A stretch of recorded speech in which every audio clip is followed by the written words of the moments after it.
5 tanda. Jelas kamu adalah orang Kristen sejati menurut Alkitab. Hai temanku, izinkan aku bertanya sesuatu yang serius, sesuatu yang mungkin akan mengguncangmu sedikit. Apakah kamu benar-benar seorang Kristen? Aku tidak bertanya apakah kamu pergi ke gereja. Aku tidak bertanya apakah kamu memiliki Alkitab.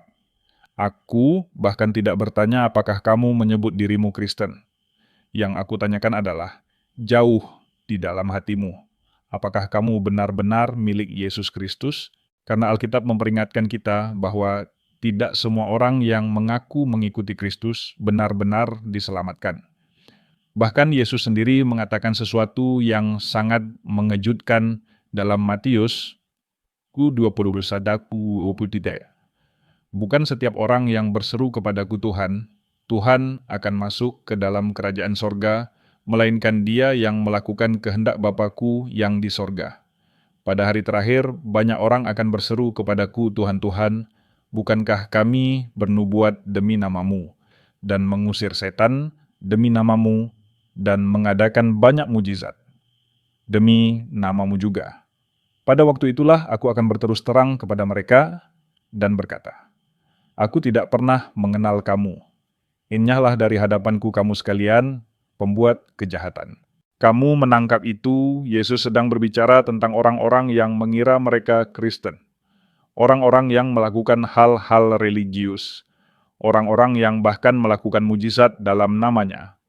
Namun dia tetap berkata, Aku tidak pernah mengenal kamu. Itu mengerikan. Itu berarti seseorang bisa tampak seperti Kristen dari luar, mengatakan semua hal yang benar, pergi ke gereja, bahkan terlibat dalam pelayanan, tetapi tetap tidak sungguh-sungguh milik Kristus. Itulah sebabnya percakapan ini sangat penting. Alkitab berkata dalam 2 Korintus 13 lali, Ujilah dirimu sendiri, apakah kamu tetap tegak di dalam iman. Selidikilah dirimu. Itulah yang akan kita lakukan hari ini. Aku tidak di sini untuk menghakimimu. Aku tidak di sini untuk membuatmu merasa bersalah. Aku di sini karena aku mengasihimu dan peduli dengan kekekalanmu. Jika ada sedikit saja kemungkinan bahwa kamu tertipu tentang keselamatanmu, bukankah layak meluangkan beberapa menit untuk menguji imanmu? Jadi hari ini kita akan masuk lebih dalam ke 5 tanda Alkitabiah dari seorang Kristen sejati. Bukan pendapat, bukan tradisi, bukan perasaan pribadi, melainkan firman Tuhan. Jelas kuat dan menegur. Dan aku jujur, beberapa tanda ini mungkin akan menantangmu. Beberapa mungkin membuatmu tidak nyaman. Namun itu hal yang baik. Karena jika kita menemukan bahwa kita kurang di salah satu area ini, kita masih punya waktu untuk bertumbuh, untuk bertobat, dan untuk menyerahkan diri lebih sepenuhnya kepada Yesus. Jadi mari kita serius. Mari letakkan semuanya di atas meja dan lihat apakah hidup kita benar-benar mencerminkan apa yang Alkitab katakan tentang menjadi pengikut Kristus. Kamu siap? Tanda pertama seorang Kristen sejati memiliki kasih yang tulus kepada Allah dan sesama. Baik, mari kita masuk ke tanda pertama, dan jujur ini yang paling mendasar. Seorang Kristen sejati memiliki kasih yang tulus kepada Allah dan kepada sesama. Yesus membuatnya sangat jelas dalam Matius 22:37-39.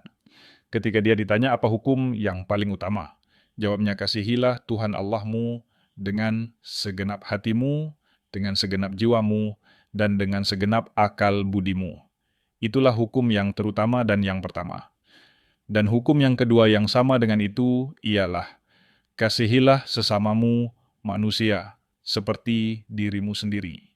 Kamu menangkap itu, mengasihi Allah adalah yang pertama. Mengasihi sesama adalah yang kedua. Dan bersama-sama keduanya mendefinisikan apa artinya menjadi seorang Kristen sejati. Pertama, kasih kepada Allah di atas segalanya. Mari mulai dari bagian ini. Mengasihi Allah bukan sekadar berkata, aku mengasihi Allah. Bukan hanya bernyanyi lagu pujian dengan penuh emosi pada hari Minggu. Kasih yang sejati kepada Allah dibuktikan lewat ketaatan. Yesus berkata dalam Yohanes 14:15, "Jikalau kamu mengasihi Aku, kamu akan menuruti segala perintahku." Pikirkan itu sejenak. Yesus tidak berkata, "Kalau kamu mengasihi Aku, ucapkan hal-hal manis tentang Aku."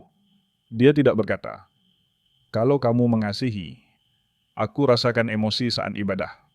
Dia berkata, "Kalau kamu mengasihi, Aku taatilah Aku." Itu berarti, jika kita mengaku mengasihi Yesus, tetapi hidup sesuka hati, mengabaikan firman-Nya, atau terus hidup dalam dosa tanpa pertobatan, maka kasih kita kepadanya patut dipertanyakan. Jujur saja, kalau kita sungguh mengasihi seseorang, kita peduli pada apa yang menyenangkan dia, bukan? Kalau kamu mengasihi pasanganmu, orang tuamu, atau sahabatmu, kamu secara alami ingin menghormati mereka dan melakukan hal-hal yang membawa sukacita. Begitu juga dengan Allah. Mengasihi Allah berarti kita tunduk pada jalannya meskipun sulit, meskipun ada harga yang harus dibayar. Sekarang, pertanyaannya berat.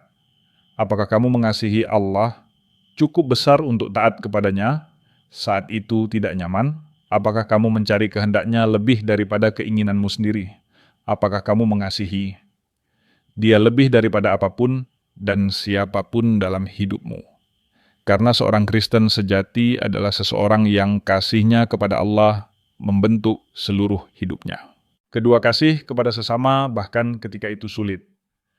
Sekarang mari bicara bagian kedua. Yesus tidak hanya memerintahkan kita mengasihi Allah, Dia juga memerintahkan kita mengasihi sesama seperti diri sendiri. Dan sebelum kamu berpikir itu mudah karena kamu mengasihi keluarga dan temanmu, tahan dulu karena Yesus membawanya lebih jauh. Dia berkata dalam Lukas 6:27, "Kasihilah musuhmu, berbuatlah baik kepada orang yang membenci kamu. Tunggu mengasihi musuh, berbuat baik kepada orang yang membenciku." Yaitulah yang Yesus katakan.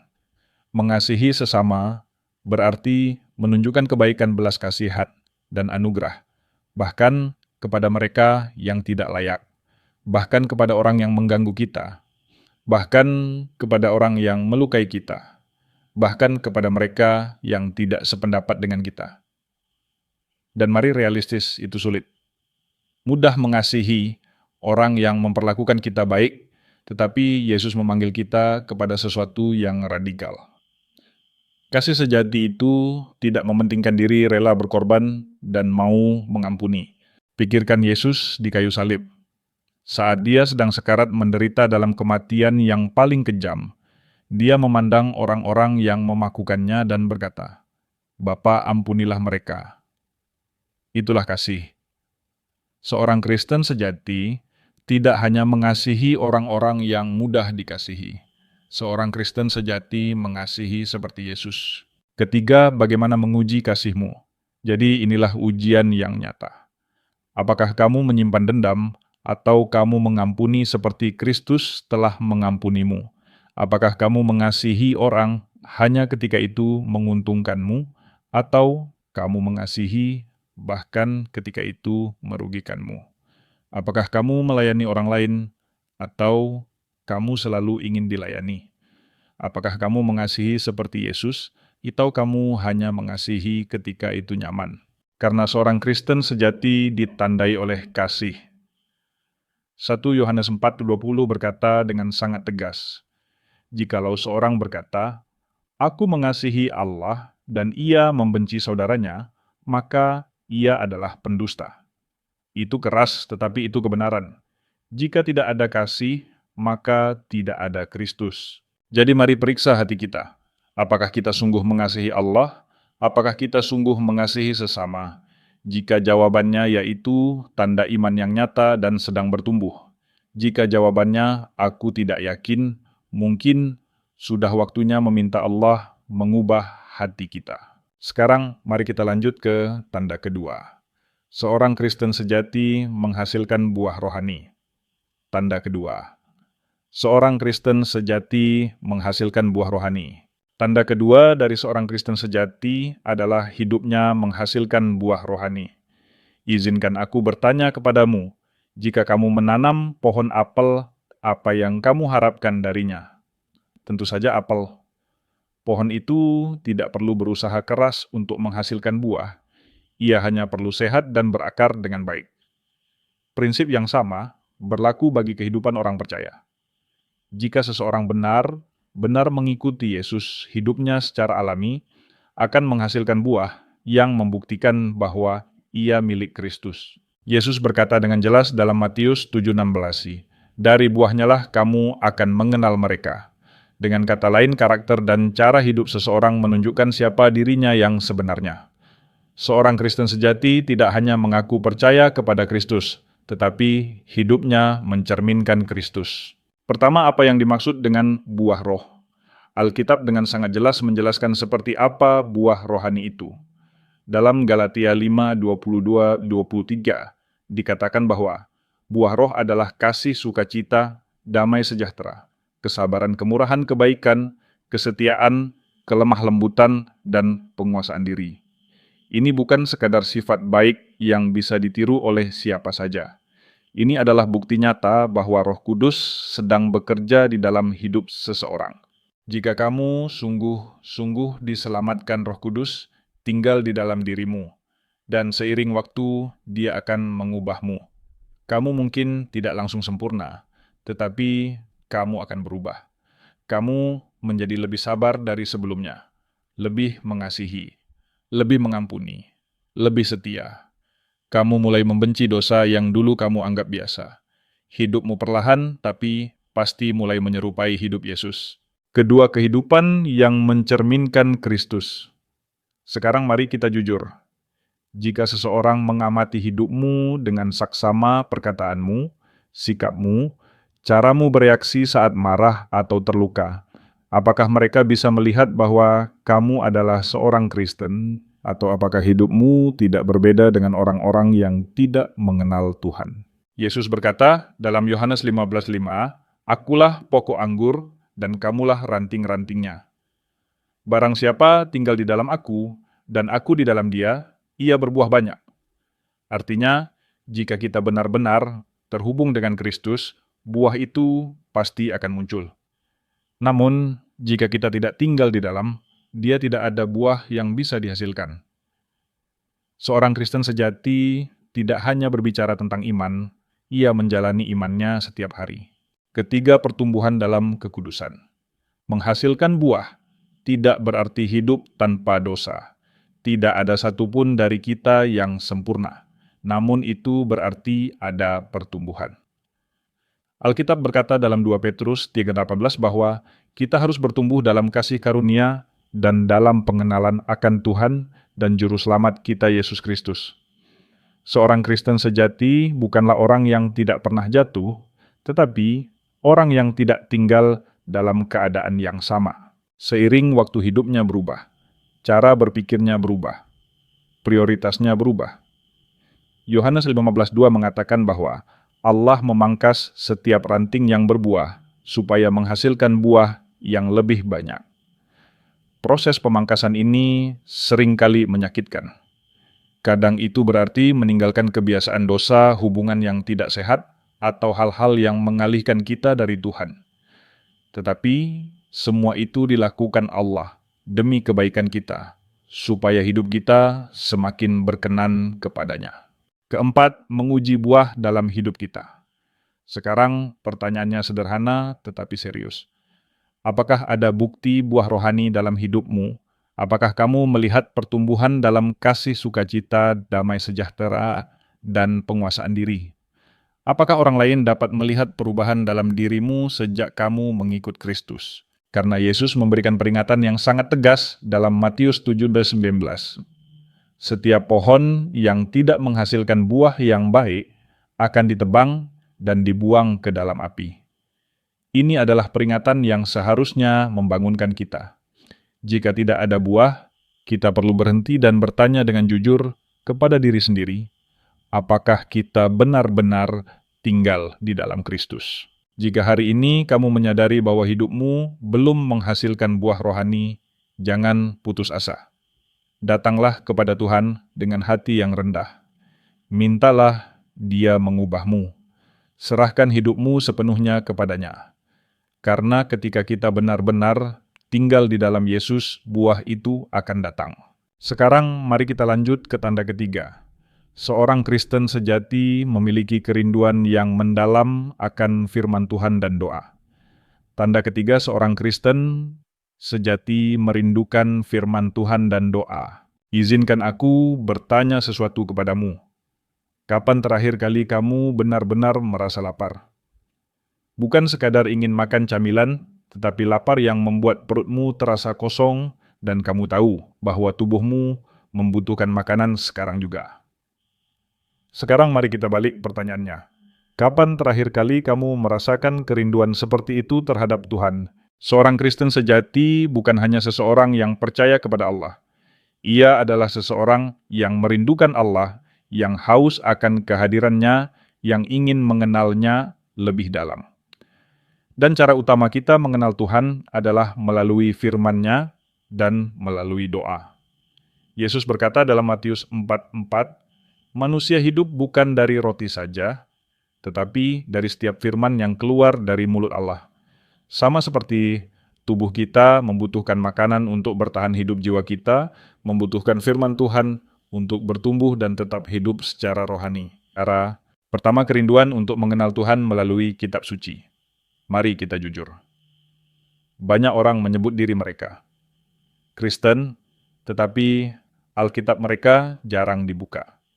Mereka berkata bahwa mereka percaya kepada Yesus, tetapi mereka tidak pernah meluangkan waktu untuk membaca apa yang Yesus ajarkan. Bagaimana mungkin kita mengaku mengasihi Tuhan, tetapi mengabaikan firman-Nya? Bayangkan, jika kamu memiliki hubungan jarak jauh dengan seseorang yang sangat kamu kasihi. Orang itu mengirimkan surat yang penuh kasih kepadamu, tetapi kamu tidak pernah membacanya.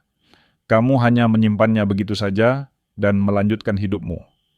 Itu terdengar aneh, bukan? Namun itulah yang sering kita lakukan ketika kita mengabaikan Alkitab. Firman Tuhan adalah cara Allah berbicara kepada kita. Mazmur 119 serta pasal 105 berkata, "Firman-Mu adalah pelita bagi kakiku dan terang bagi jalanku." Tanpa firman Tuhan, kita berjalan dalam kegelapan. Seorang Kristen sejati tidak melihat Alkitab sebagai beban atau kewajiban, tetapi sebagai sumber kehidupan, sebagai makanan rohani, sebagai suara Allah yang menuntun hidupnya. Ia rindu membaca firman Tuhan, merenungkannya, dan hidup sesuai dengan kebenaran yang tertulis di dalamnya. Sekarang, mari kita bertanya pada diri sendiri, apakah kita merindukan firman Tuhan, atau kita hanya membukanya ketika merasa bersalah?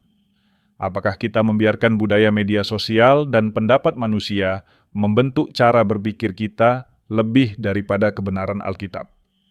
Ketika kita membaca firman Tuhan, apakah kita menaatinya, atau hanya membacanya sekilas lalu melupakannya? Kedua kehidupan doa yang hidup dan nyata. Sekarang mari kita bicara tentang doa. Doa bukanlah sekadar mengucapkan kata-kata hafalan atau hanya berdoa sebelum makan. Doa adalah percakapan yang nyata dan pribadi dengan Allah. Jika kamu benar-benar mengasihi seseorang, kamu ingin berbicara dengannya. Kamu ingin berbagi isi hatimu. Kamu ingin dekat dengannya. Begitu juga seharusnya hubungan kita dengan Tuhan. 1 Tesalonika 5:17 berkata, "Tetaplah berdoa." Ini tidak berarti kita harus berlutut sepanjang hari tanpa henti, tetapi berarti hati kita selalu terhubung dengan Tuhan. Kita berbicara kepadanya dalam setiap keadaan hidup. Saat kita bersukacita, kita berdoa. Saat kita terluka, kita berdoa. Saat kita bingung, kita berdoa. Saat hidup terasa berat, kita berdoa. Seorang Kristen sejati menyadari bahwa ia tidak bisa menjalani hidup dengan kekuatannya sendiri. Ia bergantung pada Tuhan setiap hari. Doa bukan pilihan terakhir saat semua cara gagal. Doa adalah napas kehidupan rohaninya. Ketiga, tanda-tanda kerinduan rohani yang bertumbuh. Jadi bagaimana kita tahu apakah kita sungguh merindukan Tuhan? Apakah kita ingin meluangkan waktu bersamanya? Atau kita selalu mencari alasan untuk tidak membaca Alkitab dan berdoa? Apakah kita lebih banyak menghabiskan waktu untuk hiburan media sosial dan kesenangan dunia daripada mencari Tuhan? Tidak ada seorang pun yang sempurna dalam hal ini. Namun, seorang Kristen sejati memiliki hati yang terus ditarik kepada Tuhan. Jika hari ini kamu menyadari bahwa kerinduanmu kepada Tuhan lemah, jangan merasa putus asa. Itu bukan akhir segalanya. Mulailah memberi makan rohmu. Mulailah dengan langkah kecil. Bacalah firman Tuhan setiap hari. Berdoalah dengan jujur. Semakin kamu mencari Tuhan, semakin besar kerinduanmu kepadanya. Karena seorang Kristen sejati adalah seseorang yang tidak bisa menjalani satu hari pun tanpa berbicara dengan Bapa Surgawinya. Tanda keempat, seorang Kristen sejati bertahan dalam ujian dengan iman. Mari kita jujur. Hidup tidak selalu mudah. Setiap orang tanpa terkecuali akan menghadapi masa sulit. Ada saat-saat penuh penderitaan, kehilangan, kekecewaan, dan kebingungan. Dan inilah kebenarannya menjadi seorang Kristen tidak berarti hidup akan bebas dari masalah. Justru sebaliknya. Yesus sendiri berkata dalam Yohanes 18:33, "Dalam dunia kamu menderita penganiayaan, tetapi kuatkanlah hatimu. Aku telah mengalahkan dunia." Perhatikan baik-baik, Yesus tidak berkata mungkin kamu akan mengalami kesulitan, tetapi kamu akan mengalaminya. Jadi pertanyaannya bukan apakah ujian akan datang, tetapi bagaimana respons kita ketika ujian itu datang. Pertama, mengharapkan ujian sebagai orang Kristen. Banyak orang berpikir bahwa jika mereka mengikuti Yesus, hidup mereka akan berjalan lancar tanpa masalah. Itu tidak benar. Alkitab dengan jelas berkata dalam 2 Timotius 3:12 bahwa setiap orang yang mau hidup beribadah di dalam Kristus Yesus akan mengalami penganiayaan. Iman yang sejati tidak diuji saat hidup mudah, tetapi saat hidup terasa berat. Lihatlah gereja mula-mula. Para murid Yesus dipenjara, dipukuli, dan bahkan dibunuh karena iman mereka. Namun mereka tidak menyerah. Mereka tidak meninggalkan iman mereka ketika keadaan menjadi sulit. Mereka bertahan karena iman mereka nyata. Seorang Kristen sejati tidak mengikuti Yesus demi kenyamanan, tetapi demi kebenaran. Kedua iman yang tetap berdiri di tengah api. Salah satu tanda paling jelas dari seorang Kristen sejati adalah bagaimana ia merespons penderitaan. Yakobus 1:2-3 berkata, "Saudara-saudaraku, anggaplah sebagai suatu kebahagiaan apabila kamu jatuh ke dalam berbagai-bagai pencobaan, sebab kamu tahu bahwa ujian terhadap imanmu itu menghasilkan ketekunan." Kedengarannya aneh, bagaimana mungkin bersukacita di tengah penderitaan, namun kita bersukacita bukan karena rasa sakit itu sendiri, melainkan karena kita tahu Tuhan sedang bekerja melalui semuanya itu. Tuhan memakai ujian untuk membentuk kita, memurnikan iman kita, dan membuat kita semakin serupa dengan Kristus. Pikirkan tentang Ayub. Ia kehilangan segalanya, harta keluarga dan kesehatannya, namun ia tetap menyembah Tuhan. Pikirkan tentang Paulus. Ia dipenjara, dianiaya, dan ditolak, tetapi ia tetap memuji Tuhan. Pikirkan tentang Sadrah, Mesakh, dan Abednego. Mereka dilemparkan ke dalam perapian yang menyala-nyala karena menolak tunduk pada dunia, tetapi iman mereka tidak goyah. Itulah iman yang sejati. Iman yang tidak bergantung pada keadaan. Iman yang tetap percaya meskipun segalanya terasa gelap. Ketiga, apakah kamu mempercayai Tuhan di tengah badai? Sekarang, mari kita refleksi secara pribadi. Ketika hidup menjadi sulit, apa reaksi pertamamu? Apakah kamu menyalahkan Tuhan atau kamu tetap percaya kepadanya? Apakah kamu mencari pelarian dalam dosa atau kamu justru mendekat kepada Tuhan? Apakah kamu menjadi pahit dan marah atau kamu berserah dan berkata, "Tuhan, aku percaya kepadamu meskipun aku tidak mengerti." Karena iman yang sejati terlihat jelas di tengah penderitaan. Siapapun bisa memuji Tuhan ketika hidup berjalan baik. Namun, seorang Kristen sejati tetap setia, bahkan ketika hidup terasa hancur. Jika saat ini kamu sedang berada dalam masa yang sulit, ketahuilah ini Tuhan tidak meninggalkanmu.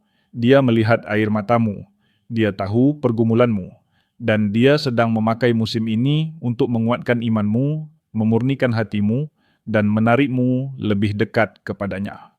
Ingatlah, badai dalam hidup tidak berlangsung selamanya. Namun imanmu di dalam Kristus akan bertahan untuk kekekalan. Sekarang mari kita lanjut ke tanda kelima dan terakhir. Seorang Kristen sejati memiliki kerinduan untuk memberitakan Injil. Tanda kelima, seorang Kristen sejati rindu memberitakan Injil. Temanku kita telah membahas kasih, buah rohani, kerinduan akan Tuhan, dan ketekunan dalam pencobaan. Sekarang kita sampai pada tanda terakhir dari seorang Kristen sejati. Seorang pengikut Kristus yang sungguh-sungguh memiliki kerinduan yang mendalam untuk membagikan Injil kepada orang lain.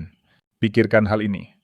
Jika kamu menemukan obat yang bisa menyembuhkan penyakit mematikan, apakah kamu akan menyimpannya untuk dirimu sendiri? Tentu tidak. Kamu akan memberitahukannya kepada sebanyak mungkin orang karena kamu ingin menyelamatkan nyawa mereka. Itulah Injil. Injil adalah kabar baik tentang keselamatan dari dosa dan kehidupan kekal di dalam Yesus Kristus. Jika kita benar-benar percaya bahwa Yesus adalah satu-satunya jalan keselamatan, bagaimana mungkin kita tidak ingin membagikannya? Yesus memberikan perintah yang sangat jelas. Dalam Matius 20:19-20 yang dikenal sebagai amanat agung. Karena itu pergilah jadikanlah semua bangsa muridku dan baptislah mereka dalam nama Bapa dan Anak dan Roh Kudus. Dan ajarlah mereka melakukan segala sesuatu yang telah kuperintahkan kepadamu. Ini bukan saran, ini adalah perintah. Seorang Kristen sejati bukan hanya percaya kepada Yesus, tetapi juga ingin orang lain mengenal Dia. Pertama, amanat agung bukan pilihan. Banyak orang berpikir bahwa memberitakan Injil hanya tugas pendeta, penginjil, atau misionaris. Namun, Yesus tidak pernah berkata, "Jika kamu merasa siap, pergilah." Dia berkata, "Pergilah." Itu berarti setiap orang percaya dipanggil untuk menjadi saksi Kristus. Memang benar, membagikan iman bisa terasa menakutkan. Kita takut ditolak, disalahpahami, atau diejek. Kita khawatir tidak tahu harus berkata apa. Namun kenyataannya ini bukan tentang kita. Ini tentang jiwa-jiwa. Roma 10:14 berkata, bagaimana mereka dapat percaya kepada Dia jika mereka tidak mendengar tentang Dia? Orang tidak dapat percaya kepada Yesus jika mereka tidak pernah mendengar tentang-Nya. Dan Tuhan ingin memakai kita untuk menyampaikan kabar baik itu. Kedua, apakah kamu peduli kepada orang-orang yang terhilang?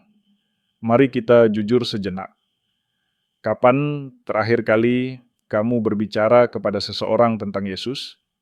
Apakah kamu memiliki beban di hatimu untuk mereka yang belum mengenal Tuhan?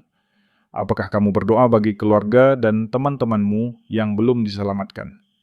Apakah kamu peduli kemana orang-orang akan menghabiskan kekekalan mereka? Seorang Kristen sejati tidak hidup hanya untuk dirinya sendiri. Ia hidup dengan misi.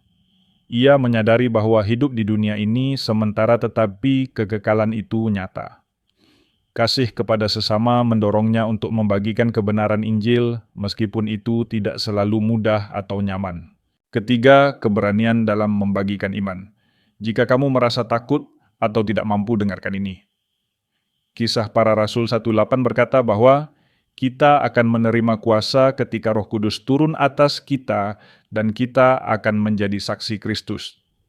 Itu berarti kekuatan untuk bersaksi tidak berasal dari kemampuan kita, tetapi dari kuasa Tuhan yang bekerja di dalam kita. Kamu tidak harus memiliki semua jawaban. Kamu bisa mulai dengan menceritakan apa yang Yesus telah lakukan dalam hidupmu.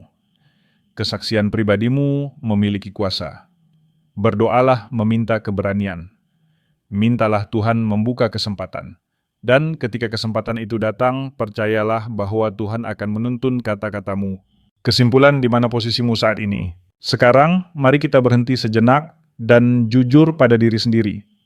Di mana posisimu di hadapan Tuhan ini bukan tentang berapa lama kamu pergi ke gereja. Ini bukan tentang Seberapa banyak ayat Alkitab yang kamu ketahui? Ini tentang kondisi hatimu. Apakah kamu benar-benar mengikuti Yesus, atau kamu hanya mengenakan label Kristen tanpa hubungan yang nyata dengannya? Ini bukan tentang rasa bersalah atau penghukuman. Ini tentang kebenaran. Tuhan tidak mencari orang yang sempurna. Dia mencari hati yang mau berserah. Dan dimanapun posisimu saat ini, kasih karunia-Nya tersedia bagimu. Mungkin kamu menyadari bahwa kasihmu kepada Tuhan telah menjadi dingin. Mungkin kamu hidup dengan dua wajah mengaku percaya kepada Yesus, tetapi tidak sungguh-sungguh mengikutinya. Mungkin dosa gangguan atau ketakutan telah menjauhkanmu dari Tuhan. Namun, kabar baiknya adalah, ini belum terlambat. Yesus memanggilmu kembali hari ini. Dia mengulurkan tangannya dan berkata, "Datanglah kepadaku." Jika kamu perlu memperbarui komitmenmu kepada Kristus, lakukanlah hari ini. Jika kamu belum pernah sungguh-sungguh menyerahkan hidupmu kepada Yesus, sekaranglah waktunya. Roma 10:9 berkata bahwa, jika kamu mengaku dengan mulutmu bahwa Yesus adalah Tuhan, dan percaya dalam hatimu bahwa Allah telah membangkitkan Dia dari antara orang mati, kamu akan diselamatkan. Keselamatan itu sederhana. Bukan tentang kesempurnaan, tetapi tentang penyerahan. Tentang meninggalkan dosa dan berkata, "Yesus, aku membutuhkanmu." Jika kamu siap, berdoalah dari hatimu kepada Tuhan. Jika kamu telah berdoa dengan sungguh ketahuilah bahwa kamu diterima dalam keluarga Allah. Dan jika kamu sudah menjadi orang percaya, biarlah ini menjadi panggilan untuk bangun. Imanmu bukan sekadar kepercayaan, tetapi cara hidup. Waktu singkat. Yesus akan datang kembali. Jadi jangan hanya menjadi Kristen dalam nama, tetapi jadilah Kristen dalam cara hidupmu. Teruslah mencari Tuhan. Teruslah bertumbuh. Teruslah memancarkan terangnya di dunia ini. Karena pada akhirnya tidak ada yang lebih penting daripada benar-benar mengenal Yesus